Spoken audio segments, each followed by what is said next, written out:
And welcome to Barca News. It is March 2nd, 2026. And ladies and gentlemen, we have a great update in regards to the supporters section. Also, the legal complaint against Joan Laporta has been dismissed by the court. And finally, Barcelona and Real Madrid are reportedly both eyeing the same Premier League player. We have a lot to discuss, so let's begin.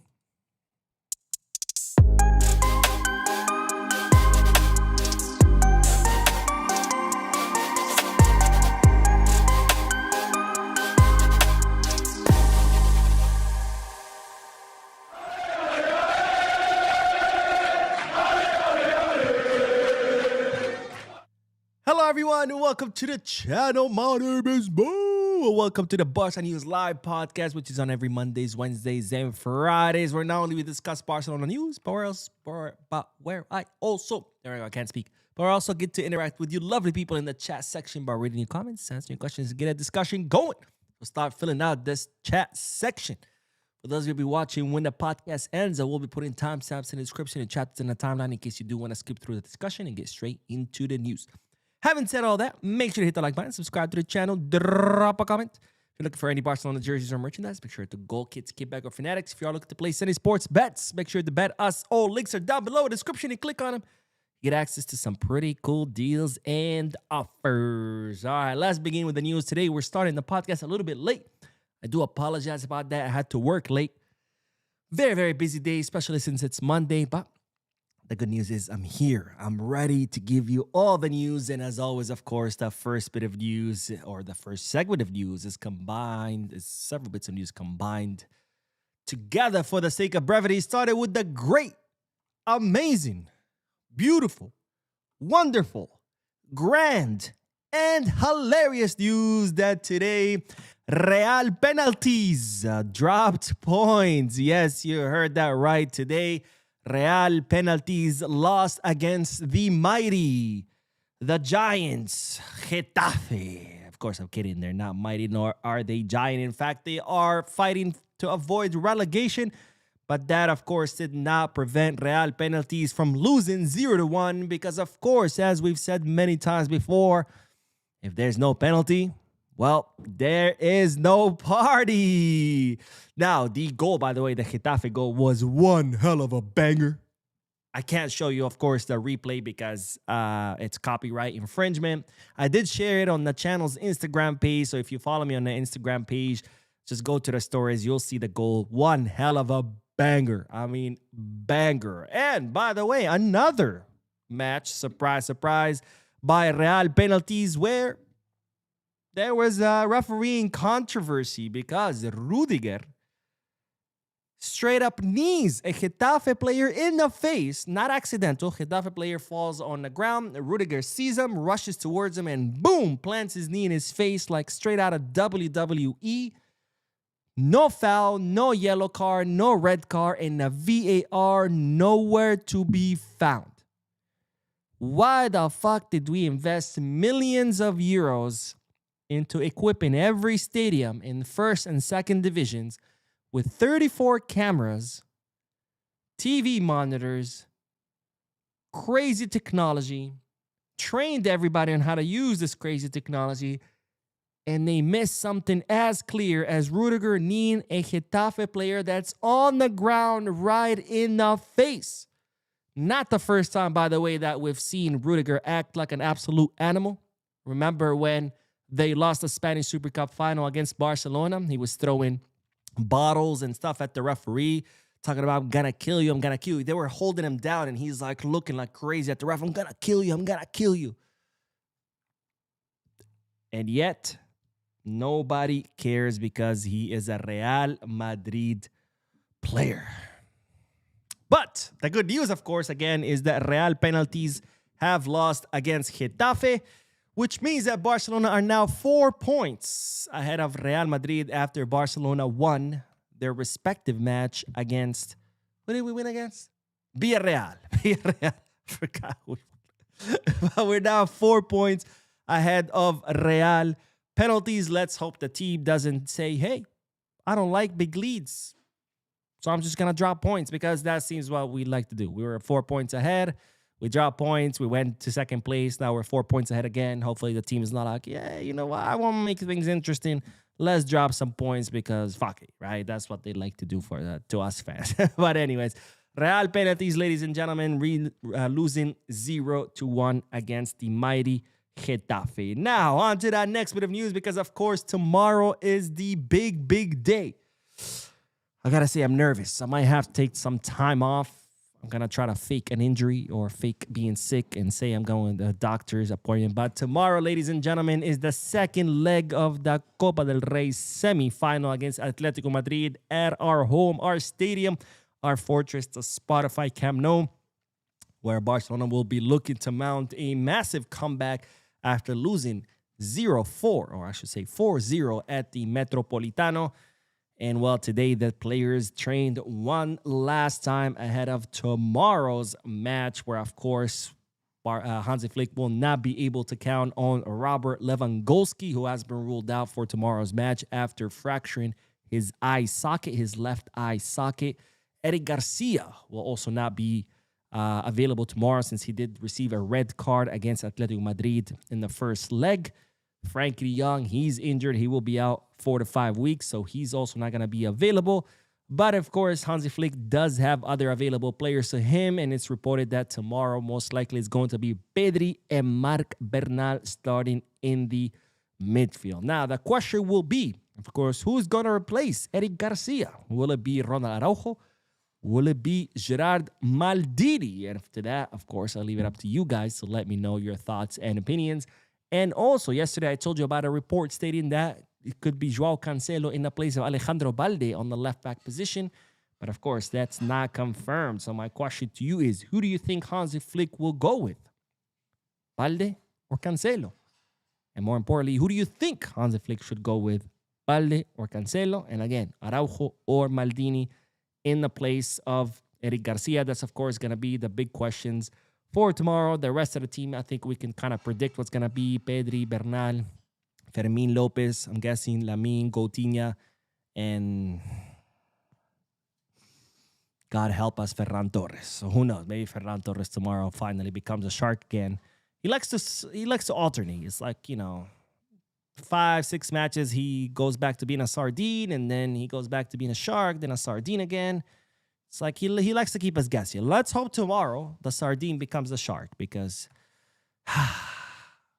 please, Lord, please, I'm begging you. We need goals. Anyways, let me know what you guys' thoughts are in regards to tomorrow's lineup. And now we move on to the last bit of news of this first segment, and that's in regards to the 2026 elections. Because, of course, as I told you, today was the deadline for the pre-candidates to submit 2,337 signatures each in order to become a candidate. You have to collect 2,337 signatures from socios. Okay, this can't be anyone. You can't just go on a stream. Be like, excuse me, sir, can you sign this? Can you sign that? It has to be 2,337 signatures from club socios in order to become an official candidate. Now, we do have the list of the pre-candidates who have submitted the required signatures and who have officially become candidates. In first place is Joan Laporta, who submitted 8,169 signatures. In second place is Victor Font, who submitted 5,144 signatures.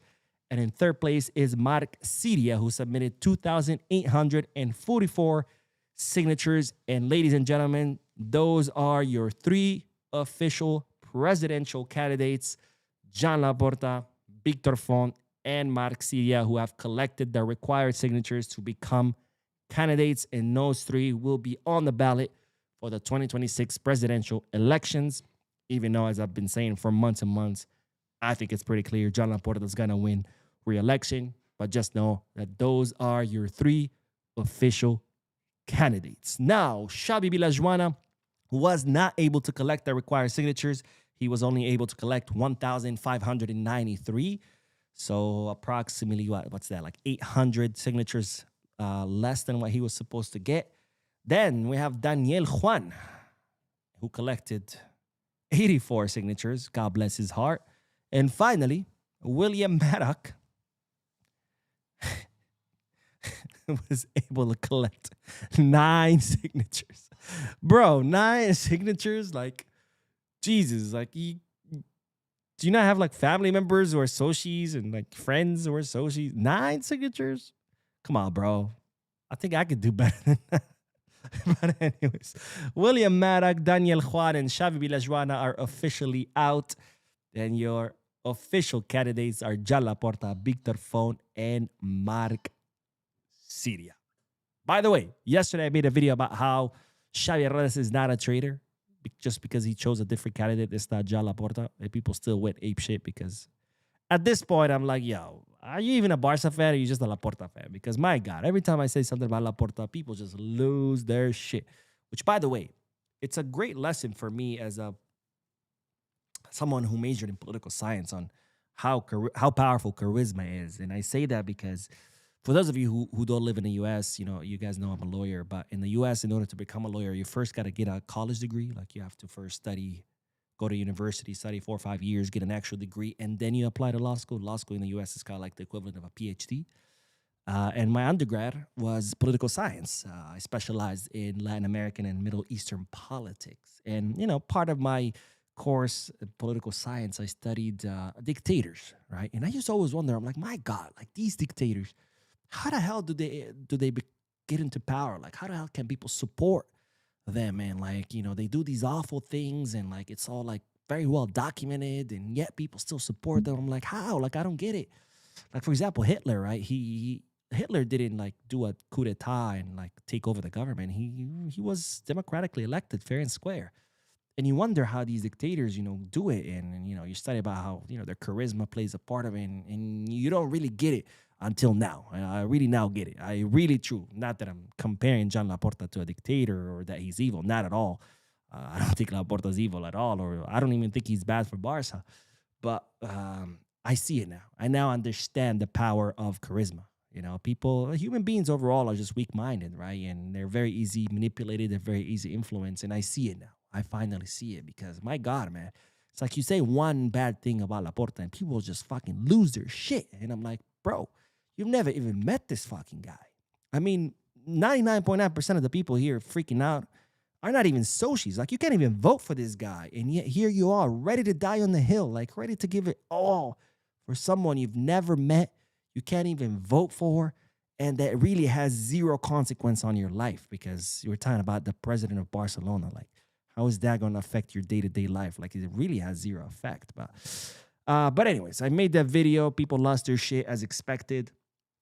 And a lot of people were saying, oh, Xavi Hernandez is just being petty, right? He's just voting for Font because Laporta fired him. Just to clarify something, because I kind of got tired of typing the same reply. Xavi Hernandez already supported Font in the 2021 elections. Okay, so Xavi Hernandez has been a Font supporter from way before he was hired and fired by Laporta. Okay, let's make that clear. This is not a vendetta. This is not Xavi being petty. He already supported Font. Okay, let's just throw that out there. Okay, because people are like, oh, he just be petty. He just be petty. That's not the case. Okay. Also, people are like, oh, if Font wins, it's gonna be the end of Barca. I was like, sounds a little bit hyperbolic and extreme. I mean, if you don't support Font, that's fine. I don't like Font anymore. I like his ideas of modernizing Barca, but I think his messaging has kind of gotten lost in the weeds because he spends more time criticizing Laporta than actually spreading his message. I've actually liked Marc Siria's messaging a lot more than Font. But and I mean, it's still like to just say, oh, because I don't like this candidate, that means I'm just going to say that if he takes over, it's going to be the end of Barca. Like, can you at least, like, explain why you think that? Like, my God, like, we live in a day and age where people just want to justify their opinions any way possible. And instead of, like, actually, you know, articulate why they think something is that a certain way, they just say the craziest fucking shit. Like, oh, it's going to be that the Barca. It's like, why? How? What makes you think that? Anyways, I fear for our race. All right, let's get back to, or let's start, I should say. Let's start with the comment section, and then we're going to talk about the great news because we have great news in regards to the supporters section. But first, we do have a donation. Let's fucking go. Thank you so much, Shin, for your generosity. But Shin says a couple things, bro. Number one, in the words of DJ Khaled, Madrid dropped another one. I love it. I love it. I love it. Even though we don't claim DJ Khaled. You know, I'm Palestinian, or at least half. My dad is. And so is DJ Khaled, but we don't claim him. We don't claim him. Anyways, number two, just curious if you saw the pictures I posted on Discord of the work I mentioned. Lastly, prayers of the entire world with what's going on right now.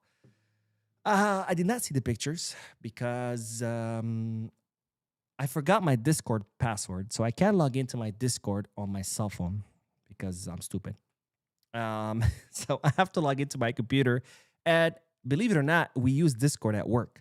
See, a lot of us at my job are virtual. We have a lot of employees who work over abroad, and we use Discord to communicate. It's kind of like we have, like, instead of channels, we have like each channel's an office, and there's a person in each office. And then if you want to go talk to someone, just click on it and be like, "Hey, what's up, bro?" Like, so we use it at work. So I haven't been able to switch to the channel's Discord server. But I will tonight. And then I got to figure out how to log back into my phone on Discord because that's the only way for me to check it on the regular basis as opposed to my computer. Third, yeah, man, what's going on in the world right now? It's absolutely nuts. I mean, we're pretty much witnessing what could possibly become World War III because, I mean, it's like U.S. and Israel attack Iran, and Iran responds, and now other Middle Eastern nations are getting involved because they have U.S. bases on, which are getting bombed. And it's like now they're going to retaliate. It is like you're looking at Kuwait, the United Arab Emirates, and Bahrain, and Qatar, and Saudi, and Israel, and U.S., and Iran. And now, you know, Israel bombed Lebanon. And my God, it's like, I think even Jordan is involved. I mean, it's crazy. It's freaking crazy what's going on. God help us. God help us. The craziest thing is that if you trace back all these like crazy wars that's going on in the world, it's all related to like these old fucking men, decrepit men who are causing like so much suffering and killing in the world, whether it be Netanyahu or Trump or Putin.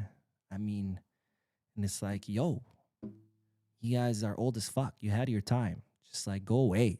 Like, why are we paying for you guys' senile decisions? But anyways, God help us. God help us. I don't want to bring down the podcast anymore, so let's move on to the next donation. Shit, thank you so much, my friend, for your other donation, for your second donations of tonight. But Shin says, that's freaking hilarious. The creator that created Discord forgot his password. Yeah, welcome to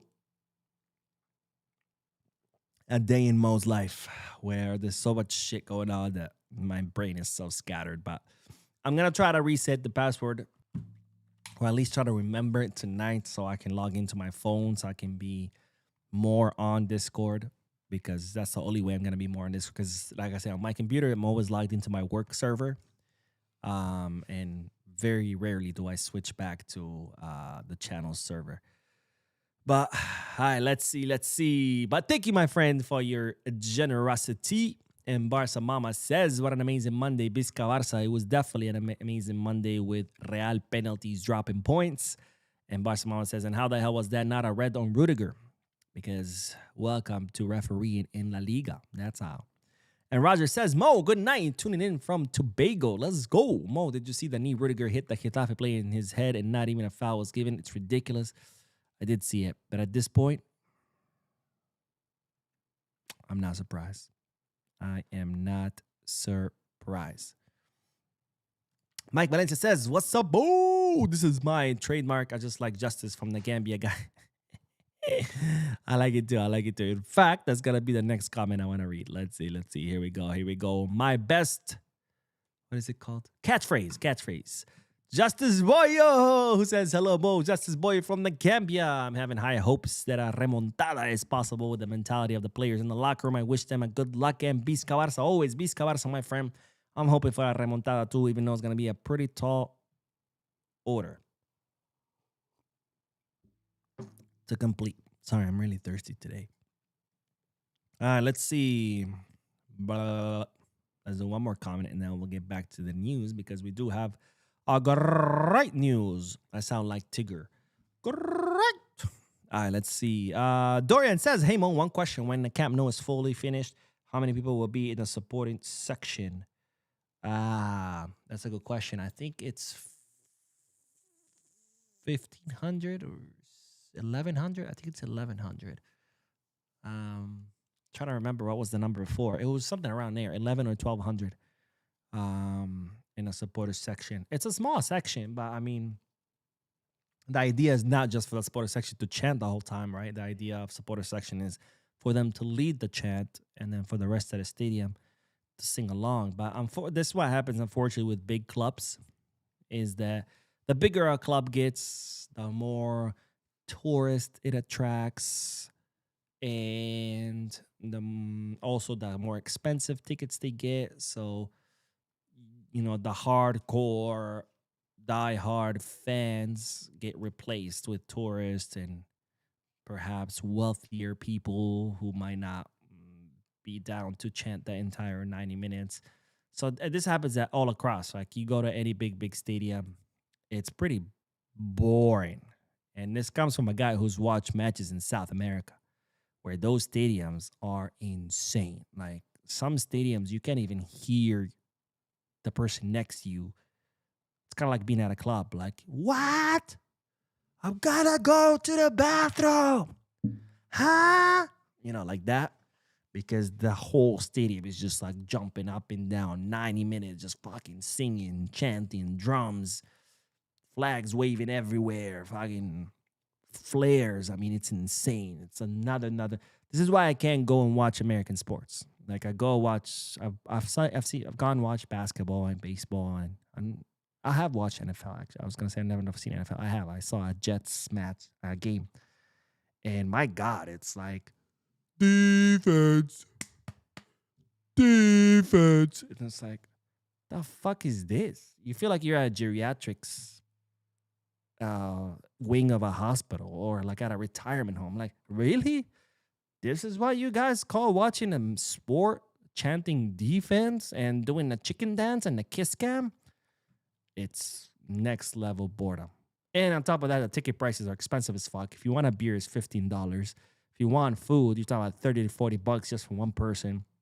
I'm like, I'm paying all this money in ticket, food, and drinks so I can be in a geriatrics wing of a hospital, hearing people chant defense and fucking watching the dash cam, the kiss cam.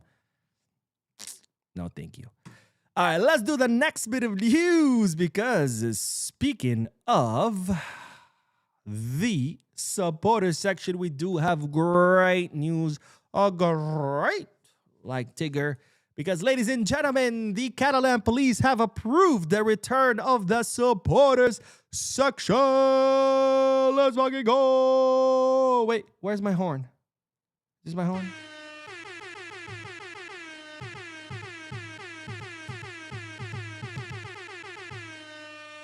Yes, you heard that right, ladies and gentlemen. The Catalan police have approved the presence of 700 people from the supporters section who will be placed in the Goal 1957 section, which is the corner in between Gol Sud or South Goal and Tribuna or the lateral stand. Now, as I told you in yesterday's video, Barcelona have been trying to get this approved. They've been working with the Catalan police and the city in order to designate one of the areas as a supporters section and to have people there so they can lead the chance in tomorrow's semifinal against Atletico Madrid. And well, Barcelona have managed to get this approved. Now, why was this something that Barcelona had to get approved? Because as you know, the 1C license is still not approved. So therefore, the North Goal, which is usually where the supporter sections sit, is still closed. And since it's still closed, there was nowhere for the supporter section to be seated. So Barcelona were looking for a temporary solution where they can seat the supporter section someone else in the stadium. Now, why would they need to do that? Because, per the regulations of La Liga and the local laws of different cities, supporter section in each stadium have to have a specific designated area. That area in the stadium is designated as supporter section. That's where the supporter section always sits.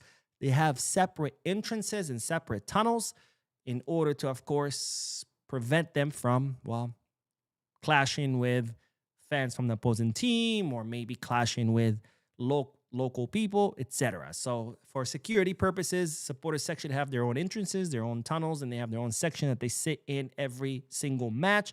And since that section currently in the stadium is closed, Barcelona were looking to get approved a temporary section where they can put the supporter section there so they can chant during tomorrow's semifinal. Now, this is a provisional measure, which means that this supporter section will only be allowed to exist in that area of the stadium, which is not designated for supporters, just for tomorrow.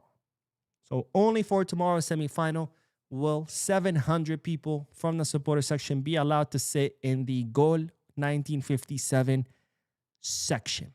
Now, this is, of course, part of the effort also to bring back the supporter section, because as you know, for the last year and a half, there has been no supporter section at the Camp Nou and Montjuic because Joan Laporta and his board banned them. But now they've been negotiating with them again to bring the same groups back, which is Almogavers, Nostra Enseña, and Front 532. These are the peñas that used to compose the supporter section before they got banned, and now it's going to be the same groups who are going to be back to chant for Barcelona. Of course, once Barcelona get the 1C license, they will be able to chant for Barcelona from the designated supporter section, but for tomorrow and tomorrow only, they will be chanting from the, again, Goal 1957 section, and this is part of Barcelona's effort to try to help the team, mount that comeback, which is not going to be easy because, again, we are down 4 goals. All right, let's get back to the comment section, and then we are going to talk about the legal complaint that was dismissed by the court against Joan Laporta. Let's see. Where did I leave off? Hey, Aaron. I hope you get the reference. But he said your beard grew fast. Oh, yeah. My beard grows really fast. I just go like this. And the hair just grows out. Or also, if I wet my head, it just grows like plants. It's crazy. But it's good also because, when I shaved it, I was like, no, what did I do? By the way, I didn't buzz it. I legit shaved it. And it's already as you can see, fully grown. It's crazy, man. Let's see. Evgeny says, Mo, you can invite Rudiger to your MMA practice. I would love to invite him to my MMA practice, but not so he can practice, but so I can beat his ass. Because I feel like Rudiger is one of those people who's never been punched in the face, and you can tell. I bet if he gets punched in the face, then his perspective will change. Waffle says, I read that a Spanish judge is able to make his own theories. He's just not allowed to use false evidence to prove it. What do you mean? Like his own hypotheses about how something happened? Is that what you're talking about? Moses says, good day, Mo. Now it's time that the players of Barcelona take every match played as a final. They are not to take a game of granted as any given time. That will really be good for the team. Amen, my friend. Amen. Of course, as we've seen, that's not always the case, unfortunately. And Costa says that kid with 84 signature, that's admirable. He's like 19 or something like that. Oh, is he? I don't know anything about Juan. His last name is Juan. What's his first name? Daniel Juan. 84? Shit, it's better than William Maddock with fucking 9 signatures. It's like, bro, you didn't have like more than 9 friends and family members who were Soshis? Like, what the fuck? Adam30 says, Victor Font has 0 aura. You're not wrong. You're not wrong. Like, he's not a charismatic guy. He's very dry, even boring to listen to. And that's why he's not faring as well. Like, for example, look at Joan Laporta. What has his campaign been based on? He really doesn't have one. His campaigning has mostly been him just going out in public and doing day-to-day things, like going to matches and chanting in the stands and Like the other day, he went and was like driving a tractor and like honking and singing with the crowd. Like that has been his whole campaign. Just going out there in the public and just doing day-to-day regular folk stuff. Let's put it that way. But he hasn't really presented us with anything. He hasn't said, hey, this is my plan for the next 5 years. Hey, this is how I plan to improve Barca's finances. This is how I plan to attract more business and more sponsorship. This is my plan to strengthen the team through signings. Like he hasn't said anything. He's literally just out there doing shit, and the media is going crazy. Like, oh my God, look at Laporta. He was driving a tractor. Oh, look at Laporta. He's in the stands of the stadium singing and chanting Madridista Kino Voti. Hey. Right? And that's literally all he's doing. And yeah, it's like working because he's very, very charismatic. But then you have guys like Font, like Siria, like Villajuana, who are actually putting forth a plan. Like, hey, this is what I'm going to do. This is how I'm going to do it. And this is what I plan to achieve. And people are like, not interested. And again, it just goes to show the power of charisma, right? The power of charisma is a very powerful thing. Like, you can have someone with zero ideas, nothing to offer, but is charismatic, and he's going to win over someone who might have the key to solving world hunger. And people are like, fuck it. I don't care about world hunger. This guy bores me. So, yeah. Mahmoud says, hey, Mo, how's it going? I must say this beard level suits you best. Well, thank you, my friend. I appreciate you. The only thing I fear is that once it gets longer, it's going to get itchy. It always happens to me. Once I shave my beard, when it grows back, it grows really itchy. And it's like, damn, really? I had a beard since I was like 13. And all of a sudden, I shave it for 1 week, and it's all itchy. Like, really, skin? You're telling me you're not used to having a beard? I've had a beard for the past 20 years. Well, less than 20 years. I'm not 38. But anyways, Devin says, hey, Mo, I love watching Madrid lose. Lose is with 1 O. For some reason, it's one of my pet peeves. When I see loose as like loose. Like your mom. Oh, same. Just kidding. Loose is like, when something is loose. Opposite of tight, I guess. Lose with 1 O is the opposite of win. But I need to stop watch them play because every game I watch them, I feel like stop looking at La Liga football.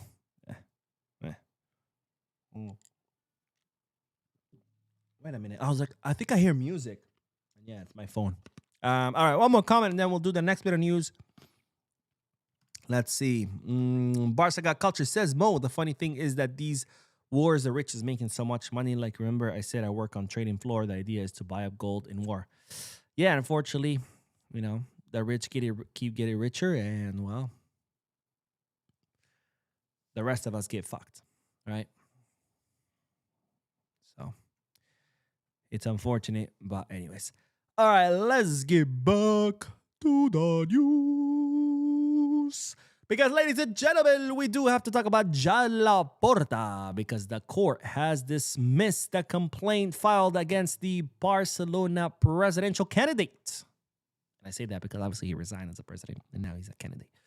All right. Now, as you know by now, we talked about this in 2 different podcasts last week, but a Soci by the name Isidro Navarro filed a complaint in the National Court of Madrid against Joan Laporta, claiming that Laporta and members of his board of directors, including Rafa Yuste and others, were stealing from the club by overcharging in commissions in the Nike deal, the Camp Nou construction deal, the Camp Nou financing deal, the new Era Vision, which is where we sold VIP seats in exchange of 100 million euros, and also in the sale of Barca Vision. Now, this complaint alleged that, Joan Laporta was charging, and his board, not just him, several people are named in this complaint, was charging exorbitant commissions that were way higher than market value because him and his board were pocketing the difference, right? As I've explained it before, it's like, hey, I hire you so you can negotiate a deal for me on my behalf. You negotiate it, your fee's 10 million, but on paper, I put it's 20 million. I give you 10, I pocket the other 10. So I'm stealing from the club, but on paper, I'm putting it as if I'm paying for commission, but it's not true because I'm not paying the full thing towards commission. I'm pocketing the difference, right? So that's what the complaint alleged. The complaint was accompanied by 37 exhibits that were submitted to the court. And then the next step was for the court to examine this documentation and decide whether there was enough evidence to open an investigation. This is very important. This is not enough evidence to determine whether Laporta is guilty or not. This is simply whether there was enough evidence to open an investigation. If there was, an investigation would have been opened. Documents would have been subpoenaed, hard drives searched, warrants, witnesses interviewed, etc., etc. And then if the investigation would have resulted in enough evidence to have a trial, then a trial would have been held. Evidence would have presented to a jury or a judge, and then a verdict would have come down. Now, the judges or the court that was supposed to analyze the evidence to see if there was enough of it to merit an investigation or open an investigation into Laporta and his board has decided to dismiss the complaint. And the reason for that is because the court has ruled that they don't have jurisdiction over these matters, that the national court only has jurisdiction over, would have had jurisdiction had these offenses, the stealing from the club, have happened abroad. But since most of these allegations supposedly happened in Barcelona, the national court in Madrid said, we don't have any jurisdictions over this. The court that does have jurisdiction is the Barcelona courts. So they decided to dismiss the complaint, saying, we can't rule on this. If you want to continue with the case, you have to take your case to the Barcelona courts. So the national court in Madrid is not saying we're dismissing this because there's no evidence of anything. They're not saying that we're dismissing this because there is evidence of something. They're simply saying, I'm not the guy to decide on this. If you do want to continue the case, go to Barcelona's courts. So in other words, if Isidro Navarro wants to continue with this case, he's going to have to refile the complaint, but this time in Barcelona courts, which do have jurisdiction. Of course, this is jurisdiction. Just to clarify, our venue is one of the key elements to establish a case, right? You first have to have the right venue. For example, you can't file a divorce in criminal court because a criminal court has no jurisdiction over family matters, right? You have to file it in family court. It's also location-based, right? For example, if you are trying to get divorced, if you and your wife live in New York, you can't go file a divorce in California. You file it in New York because that's where you're based, right? So jurisdiction, that's one thing.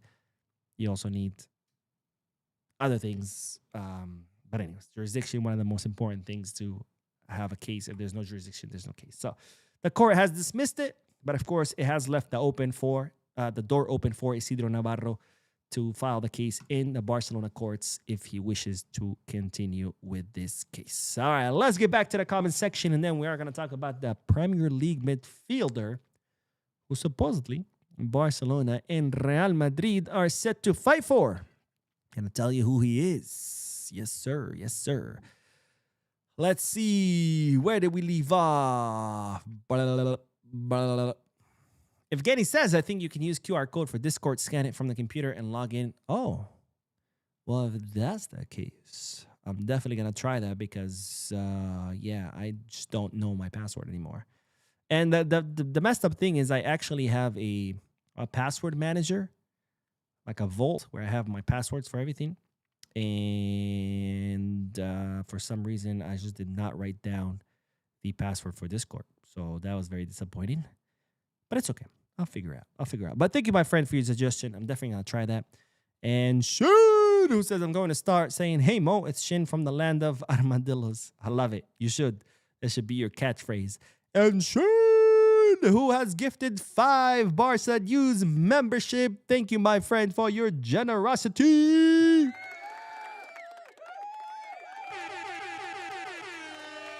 I forgot about all these pads that I had on my audio box. But thank you so much, my friend, for your generosity. And now we officially have 5 new Barca News members, including Barca Got Culture, Samir Basnet, Safin Alam, and and finally, Kurufinwe. Welcome, guys, to the channel. Congratulations on becoming Barca News members. Thanks, Shane, of course, for his incredible generosity. And as I always mention, Saturdays we do have the Mocas. I didn't do the Mocas this past weekend because I had to work on the weekend. But I will next weekend. And also, of course, you can join the Discord server where the link is posted on the community tab. That's only visible to, well, not the community tab that's only visible, but that post, a specific post, is only visible to channel members. All right, let's see. What else do we got? Thought and more says, Mo, what do you think? Laporta promised Flick, so that Flick is supporting Laporta that much. I don't think he promised him anything. It's natural that Flick would support Laporta because, after all, it's Laporta who hired him, right? So I don't think he needed to promise him anything, right? If That's usually how it works, right? Let's see. Sean says, good night, Mo. Do you have any news on Gavi when he might be back on the match day team? He was supposed to get the medical clearance at the end of this month. It doesn't look like he's gotten it, but it should be any day now because he is training with the team. And as you know, training with the team is the final step before getting, final clearance. Let's see. Evgeny says, people underestimate atmosphere. The highest attendance I played was around 200 people in a youth game. I managed to score, and when they all screamed, I felt like a superstar. Now imagine 60. Oh, 100%. So when I was in high school, I played for my high school football team or soccer team here in the U.S. And I remember we were playing in a match, and the cheerleaders, by the way, in the U.S., for people who are not from the U.S., cheerleaders are only for the football team, the American football team. They don't cheer for other teams. Later, they also cheer for the basketball team. But in the fall, which is when soccer/football and American football season, they go together, right? And the cheerleaders only chant or support the American football team. They don't care about the regular football or soccer team. And that day, we were playing a match, and a group of the cheerleaders were practicing, and I guess they saw us playing and said, hey, let's go there and cheer them for a few minutes. And they did. They came and they started cheering. And I remember, I don't know how many were there, like 10. And I remember they didn't, like, they in high school, we only had numbers on the jerseys. We didn't have our names. And I remember my number was number 22, because they just gave us numbers based on alphabetical order. And they're like, let's go number 2. And it was just like 10 people. And I was like, yeah. And I just started like running super hard. And like I won this tackle and I took the ball away from someone. And I was like, and that was just because of 10 people say, let's go number 22. Like, can you imagine a stadium full of, 45,000 people at the Camp Nou, or eventually it's going to be 105,000 people. So yeah, no, absolutely. People cheering you on. That's a different, especially when you're really tired and you're running out of gas, and if someone cheers for you, that gives you that extra push where you're like, all right, let's go. Money before end says, hey Mo, do you believe in la remontada? I do. Like I've said many times before, I believe that this team has what it takes, has the capability, the players, the talent, the skill, the system, the coach, to be able to pull one out. Because as we've seen, this team, when they want to, they can compete against anyone, and they can compete for anything. The problem is a lot of times these players don't seem like they want it bad enough, right? Every time the team has dipped in performance, it's mostly has been attitude. Like the players coming out, walking around like, I don't want this. I'm too good for this. But when a team has come out like super motivated, that's when we've seen this team just do crazy things, right? So yes, I believe this team is capable of a lot of things. The question is, how bad are they going to want it tomorrow? Manuel says, can you show us a photo where they will be seated? Just curious because I'm not understanding. Let me see if I can find one. Goal 1957. Camp Nou. No. Camp Nou. Let me see if I can find a picture. Football Club Barcelona. Do, do, do, do, do, do. Do, do, do, do, do, do. I'm not finding a picture. I'm like finding everything except the picture of the stand. You'll see them though. You'll see them when the match tomorrow. Just look for the section that has a bunch of flags flying around.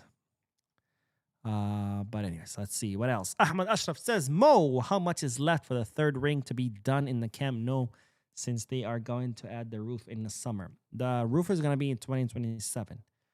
But the third ring is supposed to be done by next season. How much do I believe that? Very, very little. I pretty much believe in Santa Claus more than I believe that the third ring is going to be done by next season. And then the roof will be next year in 2027. And supposedly the stadium will be fully done by the end of 2027. Which again, how much do I believe that? I pretty much believe more in Santa Claus than I believe in that. If I had to guess, we're talking about summer 2028 probably, that everything's going to be done. But supposedly the third ring will be done by next season. In other words, when next season kicks off in August, the third ring should be done. That's what they're telling us. We'll see. Anyways, let's do the last bit of news. Because, ladies and gentlemen, English media outlets are stating that both Barcelona and Real Penalties are tracking and interested in the signing of Adam Wharton. Now, if you don't know who Adam Wharton is, he's a 22-year-old midfielder currently playing for Crystal Palace. He's also an international with the English national team. And again, the English media is saying that both Barca and Madrid are tracking him and that both could be making moves for him in the summer transfer market because supposedly both Barca and Madrid like the profile and technical abilities of Adam Wharton. Now, there are also other teams interested in Adam Wharton in the Premier League, including Manchester United, Liverpool, and Manchester City. But these media outlets are saying that Madrid and Barcelona are kind of like the ones who are leading the race, or the ones most interested in him, and that we could be seeing a showdown come this summer as both clubs are going to look to compete for the same player. Now, this is what the English media outlets are saying, not to, discredit them or anything, but I call bullshit on this one because Adam Wharton's contract expires in 2029 and he currently has a market value worth 60 million euros. What does that mean? That means that, well, Crystal Palace is going to want more than 60 million, right? When you have several years on a contract, usually the club that owns you or that you're a part of, they usually want more than your market value. So let's say 70 million to be conservative, on the conservative side. 70 million. Barcelona are not going to spend 70 million euros on a midfielder, okay? Especially since Adam Wharton is a defensive midfielder. And guess who we have in that position? Well, we have Marc Bernal and of course, Marc Casado as his substitute. But I just don't see Barcelona wanting to spend 70 million on a midfielder when we have a million freaking midfielders, no matter how good Adam Wharton might be. So, what do I think about this report? I think this is most likely Adam Wharton and his agent, or mostly his agent, trying to just drive some hype, right? I'm sure Real Madrid are interested in him. After all, Real Madrid have no midfield, but I just don't see Barcelona looking to spend that much on a midfielder. So if anything, I just think this is probably the agent just trying to spice things up. Like, look, Barca and Madrid are interested in my guy. Come on, guys. Like, to drive the price up. But anyways, that's the report. I personally don't believe it, but of course, I don't have confirmation of that. You guys let me know. Do you think this is true? You think Barcelona are truly interested in making an offer for Adam Wharton? Let me know in the chat section or in the comment section if you're watching this once it ends. All right, that's all the news for this live. Let's do more comments and then we'll end this. And we do have a donation from Sanjok. Thank you so much, my friend, for your donation. Sanjok says, hey, Bo, I got late today, but did you discuss a Madrid loss already? We know what's coming up in the news a few days. 3, 2, 1, negative. Yes, sir. Yes, sir. We did talk about Real Penalties dropping points against Getafe. And yeah, either expect Negreira news, or if tomorrow Barcelona don't pull off a comeback, then that's what they're going to be talking about. Expect the Madrid media well, Spanish media in general, because most of it are Madrid media, except for maybe 2 or 3 channels. But expect Spanish media to talk about Barcelona not mounting a comeback if they don't. And if Barcelona do win tomorrow against Atletico Madrid and do mount the comeback, then expect the Spanish media to immediately deflect from Barcelona's victory and Real Madrid's loss to Negreira. So yes, expect Negreira news in the next few days, especially if Barcelona mount the comeback. But yes, thank you, my friend, for your generosity. And let's see. Bam, bam. NM13 says there were some rumors a few weeks ago about Barca monitoring Daniel Banjaki, a right back from Benfica, who is similar profile to Nuno Mendes. There has been no news on that. Watch that go fumble. Yes, that is true. I actually talked about it in a previous video. Barcelona are tracking Banjaki. Whether Barcelona will make a move for him, that's a whole different story, because here's the thing, like I've said many times before, the priority is the center forward position and then the center back. Now, of course, left wing too, but Barcelona has already reached an agreement to sign Rashford. So it goes a center forward, center back. I'm not going to put left wing in that list because that's done, right? Barcelona have decided on Rashford. They've reached an agreement on Rashford. So that's done. Once Barcelona are done paying for Rashford, done signing a center forward, and maybe a center back, depending on how much money left, then they'll see whether they have enough money left to sign fullbacks, right? Because unfortunately, given our financial situation, as much as we might need to reinforce center forward, fullbacks, left wing, and center back, we have to choose. We have to pick and choose because we're not in a financial state where we can sign all these positions. We can only sign maybe 1, maybe 2. So you have to look at all the positions that you would like to reinforce and think which one is the one that's most urgent. And right now, the most urgent is center forward. Why? Because even though it would be great to have a world-class left-footed center back, we already have 4 center backs. Even though it would be great to have world-class fullbacks competing with Koundé and Balde, we already have Koundé and Balde. Center forward, we don't have anyone because once Lewy leaves, that's it. We have no center forwards. Sure, we have Ferran Torres, God help us, in that position, but he's not really a center forward. Plus, again, God help us. So that's the most urgent spot. So once Rashford is paid for and once we've signed a center forward, if there's enough money, we'll sign a center back. If there's still enough money, then we'll look at fullbacks. Most likely not. Also, Banjaki plays for Benfica. As we know, Benfica will take your firstborn child. That's how they are. They just like to sell players for very, very expensive prices. Ahmad Ashraf says, Mo, who would you sign for Barca if you had 300 million to spend? Ooh, like a right. Nobody. That's who. Why? Because, well, I would sign a center forward, of course. I would try to go for Haaland, and I think that would be it. But honestly, I would rather not. I would still rather bring Blahovic. Yes, I know. Not because I'm a fan of Blahovic, but because he would be free. And then I would use those 300 million in paying Barca's debt or invest it, generate more money, and then pay the debt. That's what I would do. Now, if I absolutely have to sign someone, then obviously it would be Haaland.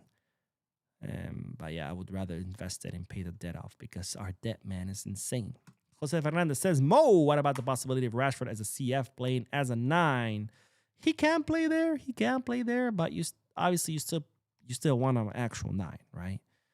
And Eddie says, went back and watched that video on the revenue, and you did not, in fact, mention Laporta. I did mention the report, though. Also, I've talked plenty about Laporta's sponsorship deals that he's signed. I've always said that Laporta is pretty much undefeated when it comes to sponsorships and bringing new revenue to the club. My question to you is, why are you so obsessed with Laporta? Is he like your stepdaddy? Are you like fucking him on the side? Like, what's your obsession with him?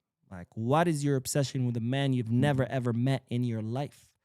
A man that you probably can't even vote for him because I'm guessing you're not even associated. And more importantly, a man that whether he becomes the president or not has really zero effect on your life because whoever runs Barcelona has pretty much zero effect on your life. What happens with Barcelona pretty much has zero effect on your life, like on your day to day. Doesn't determine how you're gonna pay your bills. It doesn't determine how you're gonna pay for food.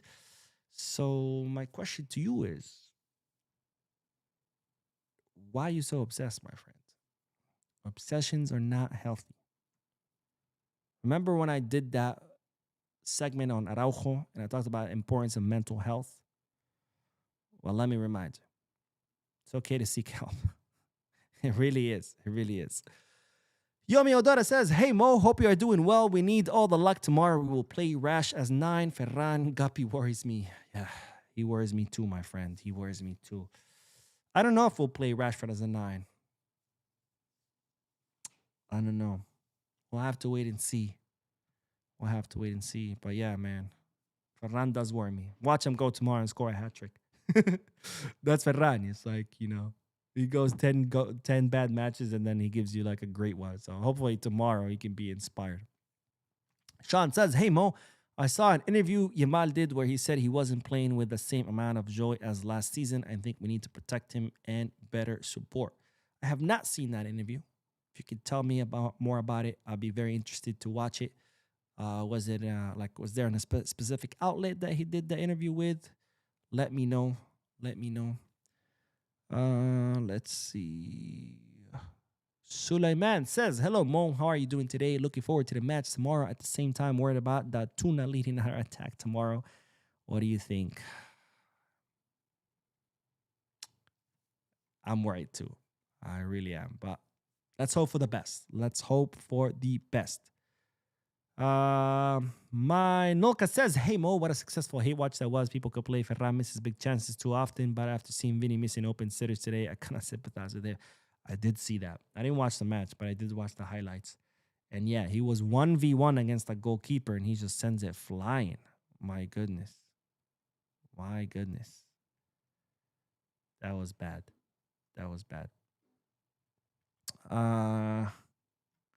Let's see. Earl says, better fit for Real Madrid, hitting those long balls to Vinny. I guess you're talking about Warren, because I see Warren can really hit those long balls. Not a fit. Gotcha. Yeah, honestly, I don't think there's... maybe Barcelona are tracking him, but as far as Barcelona trying to sign him, I just don't see that happening, because if there's one position or one section of the field that it's overcrowded, it's like the midfield. That's the last thing we need is another midfielder.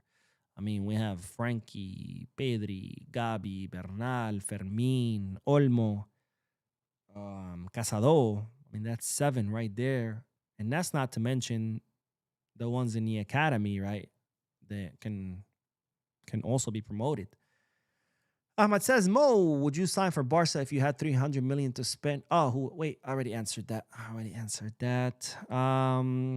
John says, I think Pacifico can cover the fullback position. Saw his highlight and was very impressed. He's very promising. Of course, he still needs to adapt and develop a little bit. But yeah, Pacifico looks like he could be, like he has the potential to maybe one day be a first-team player. My Nolka says, I'd rather have Marmoush over Vlahovic. He's in better form and has better injury history. I love Marmoush, don't get me wrong. But the problem with Marmoush is he's not really a 9. He's more of a winger / second striker. Someone who would do better behind the front 3 as opposed to be one of the front 3, which is the center forward. It's kind of like a more Julian Alvarez profile, right? And the problem with Julian Alvarez is that he's not really a 9. And you run into the same problem with Marmoush, that he's not really a 9. And Z Delmo says, sorry I'm late. Thank you for the news as always, brother. No, thank you, my friend, for tuning in. And Barca Reloaded says, Ferran plays like a retired legend.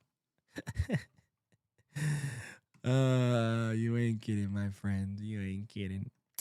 Anyways, I think this is a good time to end the podcast. No more news. That was all the news. I try to combine it all together in a podcast so you guys don't have too much to watch, since I'm sure all of you have things to do. So that is all. Thank you guys so much for tuning in. Thank you for your likes, your comments, your subscriptions. If you haven't hit the like button yet, make sure you do. If you haven't commented yet, obviously you can't because you have to wait for this to end. And of course, if you haven't subscribed yet, what are you waiting for? Hit that subscribe button. Anyways, that is all. I will see you guys tomorrow, hopefully in celebration mode, celebrating that Barcelona mounted a comeback. I might have to request 2 hours off from work so I can watch the match. Shh, don't tell my boss. But that is all, ladies and gentlemen. Thank you so much for tuning in.